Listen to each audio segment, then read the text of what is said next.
അടുത്ത കാലത്ത് നമുക്ക് ചിരപരിചിതമായ ഒരു വാക്കാണ് മേഘസ്ഫോടനം. ഭയാനകമായ മഴ, മിന്നൽ പ്രളയം ഒക്കെയാണ് ഈ പ്രതിഭാസത്തിൻ്റെ ഫലം. പണ്ടൊക്കെ വളരെ അപൂർവമായി മാത്രം സംഭവിച്ചിരുന്ന ഈ പ്രതിഭാസം ഇപ്പോൾ സാധാരണമായി കഴിഞ്ഞിരിക്കുന്നു.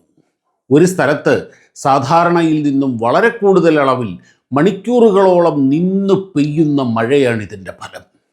സാധാരണ മഴക്കാലത്ത് പെയ്യുന്ന മഴയുടെ സ്വഭാവമല്ല മേഘസ്ഫോടനം കാരണം ഉണ്ടാകുന്നത്. ആഗോള കാലാവസ്ഥയിലുണ്ടായ മാറ്റം കാരണം അന്തരീക്ഷ നിലകളിൽ സംഭവിക്കുന്ന ഇംബാലൻസ്, പെട്ടെന്നുണ്ടാകുന്ന താപവ്യതിയാനങ്ങൾ, കാറ്റ് ഒക്കെ കാരണം കിലോമീറ്ററുകളോളം കട്ടിയുള്ള ജലാംശവും ഇടിമിന്നലിന് കാരണമാകുന്ന ചാർജുള്ള കണങ്ങളും എല്ലാം അടങ്ങിയ ക്യുമുനോലിംബസ് മേഘങ്ങൾ ഒരു പ്രത്യേക പ്രദേശത്തിന് മുകളിൽ അടിഞ്ഞുകൂടി പേമാരിയായി പെയ്യുന്നതാണ് മേഘസ്ഫോടനം.